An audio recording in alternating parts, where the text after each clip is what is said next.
নাম হলো ময়না, গাল ফুলে তাকে কথাই কয় না। চিরা গেছে শাড়ি, আজি যদি কিনা না দাও চলে যাব কিন্তু বাপের বাড়ি। দৈনিকই বাপের বাড়ি যাবার চাই, যা যা, তো কে থাকবার করছে? হ্যাঁ, আহারে, আমার নবী বলেছেন যদি আল্লাহর পরে কাউকে সেজদা করার বিধান থাকতো তাহলে হুকুম দেওয়া হতো তোমার স্বামীর পায়ে তুমি সেজদা করো। এত বড় স্বামীর মর্যাদা, সেই স্বামী তুইও কয়, বাংলাদেশের নারীরা তুইও কয়, মাঝে মধ্যে কয় আমি হয়তো তোর ভাত খাচ্ছি। হ্যাঁ, এনাতি শুনে থেকে পানত গেলি 14 গোষ্ঠী তালাক, কেউর দাম নেই। আমার ওটি একটা লোকের 25 বিঘে দোকান করছে, তুমি যাবে আমাকে লিবে না? 25 বিঘায় তোমার বাড়ি 32 বছরে কাম করেছি বান্দির মতো, এই যে কয়টা শোলবোল আছে, তুমি যদি হজ করে দাও আমাকেও নিয়ে চলো। তখন ওই স্বামী করছে তুই বাবার বাড়িতে জমি পাচ্ছ, কি বদমাইশ ভারে। তোর স্ত্রী হলো অর্ধাঙ্গিনী, তোর যদি 25 বিঘা জমি থাকে অর্ধেক তোর অর্ধেক তোর স্ত্রীর।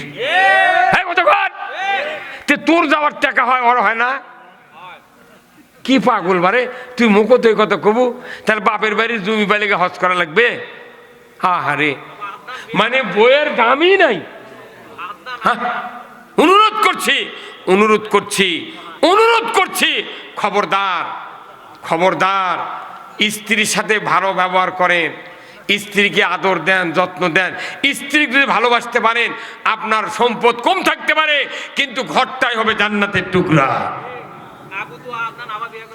করুক, ওই করে 4টা করে না, ওর নাম লিলেই গুণ হবি। কি কথা কর না, অত অত নজর খারাপ কে? অত নজর, অত বউ হয়ে গে তোর বিরুদ্ধে কবি কথা কেন? তুই স্বামী না টামি? আমার বইয়া করিনি 36-37 বছর হচ্ছে, এখনো দরজার ওই পার যায়নি। 14 বার করে ফোন করে। আর বউ হয় যদি মামলা করে, মিডিয়াতে এসে কথা কয়, ওর কচুর সাথে গলা দিতে মরা ভালো। কচুর সাথে, কচুর ডালের সাথে গলা দিয়ে দিলে জীবনে মরবে না। সেই দিনে বাপ কয় তুই কচুর সাথে গলা দিয়ে দে, আরে তুই কর পাই না আমের গাছের সাথে দে, ওই আমের গাছটা দিয়ে মরে দিবি, মানে ওই ওরা ধিক্কার দিয়ে করছে কচুর সাথে দে, তেনকে তুই মরবুন না। কথা কর মানে, অনুরোধ করছি স্ত্রীদেরকে যদি জান্নাতি বানাতে চান তাহলে আপনার দুনিয়াতে তাকে জান্নাতি বানানো লাগবে। মোটটা বাংলাদেশের প্রায় শতকরা 75% বউ রোজার মধ্যে রোজা করে, আবার মার্কেটের যায় মার্কেট করে। আর 30 বছর যদি বাংলাদেশের মহিলারা বাজার করে কারু ঘরত ভাত থাকবে না। দোকানত গেছে কাপড় লিবেন, এখন দোকানদারের সেলারম্যান করছে আপা কি চান? আপা কলি মেয়ে মেয়ের মাথা খারাপ হয়ে যায়। 40 বছর হলে বিয়ে হচ্ছে আমার, একটা দেওর, একটা ভাবি, একটা কেউ ভালো করে আপা করলো না, আপনি করলো না। আর দোকানদার করছে আপা কি চান? আমার মাথা খারাপ হয়ে গেছে, করছে কাপড় চাই। একবারে 10-12টা থান সরসর করে ফেলে দিচ্ছে। আর ওই মার্কারি বল আছে কম কালারের কাপড় ডিপ কালার দেখা গেছে, 40 টাকার কাপড় আছে 84 টাকা। কিনে নিয়ে বাইতেছে টিয়া রঙের কাপড়ের ব্লাউজ বাইনে গাওয়াত দেশে 3 কোয়ার্টার। ওই দুপুরের সময় ভাত দেশে, ডাল দেয়, ভাত দেয়। স্বামী কয় কি মুসান হতে নইমের মাও এই কাপড় কোনটি ভাত? কইতে তোমাকে দিতে হবে না, দেখো কি লিছি। ওই স্বামী যখন প্রশংসা করছে ওই 15 দিন আর খোলেনি, খালি ওই কাপড়ই গাওয়াত দেয়। জানেন টিয়া রঙের কাপড়ের শিলের কাজ দেখালি কালো ম্যান্দা পরে গেছে। স্বামী গেছে পাতার ধাল বাবার, ওই সাবান দেয়া ছটা দিয়ে ধুয়া আগ্নের মধ্যে লেড়ে দিছে। 11টা বাজতে বাজতে পানি শুকে যাচ্ছে আর বাংলাদেশের ম্যাপের লাগান কালার হচ্ছে। ওই চিন্তা করছে হায় হায় স্বামীর মুখত তো আমি যা কচি ইস এটা তো ভুল হয়েছে আমার। তনুরে লেদের সাঁতা সাঁতা থাকতি জানে যে স্বামী এখন হারলে আসবে, ওই তাও করে লেদা শুকিয়েতে রয়ে যে ডান দিকে বড় পাল্লা থাকে না, ওর নিচে ঢুকে যেত। স্বামী এখন 15 দিন পর করছে কেন নইমের মাও ওই যে টিয়া রঙের ব্যালান্স করে ভালোই তোমাকে মানাচ্ছিল, সেটা কোনটি থস? করছে ইটি যাচ্ছি ওটা জামো থেকে সেদিন ওটা তুলে থুছি। উই বেড়াবের যাওয়ার জন্য তুলে থসে, উই মার মাসার জন্য ওটি চাও করে থসে। কিন্তু এই স্বামী একদিন কাপড় নিয়ে এসে দিছে, ওই স্বামীর মুখত কাপড় ফিকে মারছে। এবার ফিকে মারলি স্বামীর রাগ হয়ে গেছে, কেরে এই মুখত দিল, এলে দিয়ে আর কি হবি। তখন এই গাঁৱত থেকে ভিন্ন জগতত গেছে একদল যুবক, তো অকটাই নিয়ে গেছে। সবাই স্ত্রী সন্তানের আমি কাপড় চুপড় কিনিচ্ছে, কিন্তু অক করছে কিনবার, ওই করছে না ভাই তুইকে বউ ভালো তোরা কিনে। আমি একদিন কিনলে দিছি, মুখত ফিকে মারছে এই কাপড়, আমি জীবনে কাপড় কিনবো না। কই তোর কাছে টাকা যদি নাও থাকে আমি কিনে দিচ্ছি।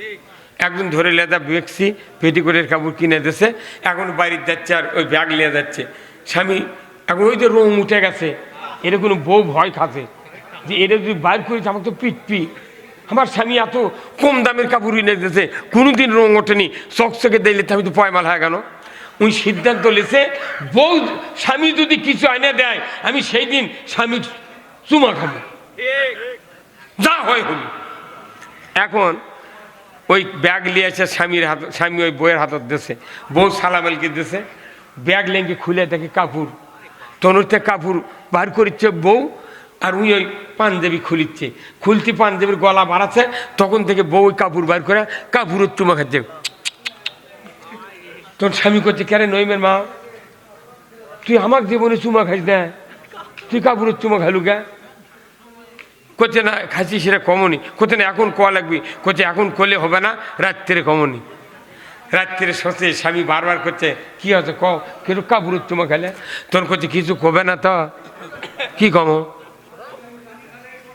করছে কবেন না তো, কিন্তু না মারবেন না তখন না। করছে এই জন্যই চুমা খাচ্ছি, ওই যে একদিন তোমার মুখত কাপড় ফিকে শোনো, ওই দিন সিদ্ধান্ত তুলেছি ওই যে টিয়া রঙের কাপড় দিয়ে তোমার কষনো তলে থুচি ইটি উঠি যাচ্ছে গাওয়ার দমো, ওটা সেই জন্য লয় আমি ধুয়ে দিছি, রং উঠে গেছে। তে তোমাক না কয়ে মিশা কথা করছি, অতএব আমি নিয়ত করছি তুমি যদি মার কি না এনে দাও সেই কাপড় আমি চুমা খামো। সেই জন্যই চুমা খাচ্ছি নইমের বাপ। এমনও স্ত্রী আছে স্বামীর কিনে কাটার কোনো কাপড় পছন্দ করে না, কথা ঠিক কিনা? আল্লাহর নবী বলেছেন যারা স্বামীর ক্রয়কৃত জিনিস পছন্দ করে আলহামদুলিল্লাহ পাক করবে, আমার রসুল বলেছেন ওই মেয়েটা জান্নাতে হযরত ফাতেমা রাদিয়াল্লাহু তাআলা আনহার সাথে জান্নাতে থাকবে। ধরে কোন সুবহানাল্লাহ। এই জন্য আসুন মা বোনেরা, অনুরোধ করছি আপনাদের জন্য চারটি কাজ: আলমারাতু সাল্লাত খামসাহা ওয়া সামাত শাহরাহা ওয়া হাসানাত ফারজাহা ওয়া আতাত বালাহা ফালতাদখুলুল জান্নাতে আবওয়াবাস। রাসূল বলছেন মায়েদের জন্য চার কাজ: 5 ওয়াক্ত নামাজ, 1 মাস রমজানের রোজা, পর্দায় থাকা স্বামীর খেদমত করা। এই চারটি কাজ যদি ওই বান্দিরা দুনিয়ায় করে মারা যায়, কিয়ামতের দিন 8টা জান্নাতের দরজা আল্লাহ খুলে রাখবেন। কোনো দিন ইনসান ফেরেশতা তাদেরকে বাধা দিবে না। জোরে কোন আল্লাহু আকবার। এইরকম স্ত্রী তৈরি করার দরকার আছে না নাই? অনুরোধ করছি স্ত্রীর সাথে আমরা সদ্ব্যবহার করব, ভালো ব্যবহার করব, সুন্দর ব্যবহার দেখাবো। ইনশাআল্লাহ আমাদের এই সন্তানগুলো ওই রকম হবে। আসুন আমরা সবাই মিলে আল্লাহর কাছে দোয়া করব। আল্লাহ তাআলা যেন যে মায়েরা অর্থ দিলেন, যে মায়েরা আজকের মাহফিলে বসে আছেন, আল্লাহ যেন তাদেরকে পর্দা করার, ইজ্জত আবরুর হেফাজত করার, নামাজ 5 ওয়াক্ত আদায় করা এবং রমজানের রোজা আদায় করার তৌফিক দান করুক। বলুন আমিন। জোরে বলুন আমিন। আর যে ভাইয়েরা স্বামীর কথা শুনলেন, অনুরোধ করছি মোহরানা পরিশোধ করবেন। মোহরানা ছাড়া যদি মৃত্যুবরণ করেন আমরা জানাকারের কাতারে উঠব। আসুন না, কিছু সম্পদের বিনিময়ে আপনাকে মোহরানা পরিশোধ করতে হবে, এটাই হলো বিধান। এরপরে নামাজ 5 ওয়াক্ত আদায় করবেন। নামাজ ছাড়া কিয়ামতের দিন জাহান্নামে যেতে হবে। আপনি যদি এতিম মিসকিনের হক যদি আদায় না করেন আপনাকে জাহান্নামে যেতে হবে। আপনি যদি ইসলামকে পরিত্যাগ করে মানুষের তৈরি করা জীবন ব্যবস্থা মানেন আপনাকে জাহান্নামে যেতে হবে। আর আখিরাতের দিবসকে যদি আপনি মিথ্যা মনে করেন আপনাকে জাহান্নামে যেতে হবে। আসুন না, যে জান্নাত আল্লাহ তৈরি করেছেন ওই জান্নাত বান্দাগুলিকে দেওয়ার জন্য আল্লাহ রেডি হয়ে আছেন, কিন্তু ক্রয় করতে হবে আমাদেরকে অর্থ দিয়া, জীবনের অংশ দিয়া। ধরে বলুন ঠিক কিনা? আসুন আমার ভাইরা, আল্লাহ তাআলা কোরআনে বলছেন কুল নাহবিতু মিনহা জামিআ ফাইম্মা ইয়াতিয়ান্নাকুম মিন্নি হুদান ফামান তাবিয়া হুদায়া ফালা খাউফুন আলাইহিম ওয়ালা হুম ইয়াহজানুন। আল্লাহ বলছেন ও পৃথিবীর মানুষেরা, আদম বংশধরেরা, তোমরা পৃথিবীতে যাও, তোমরা যদি আমার কোরআনের আনুগত্য করো, আমার বিধান, আমার হেদায়েত যদি মানতে পারো, ফালা খাউফুন, তোমাদের জন্য কোনো ভয় নাই, ওয়ালা হুম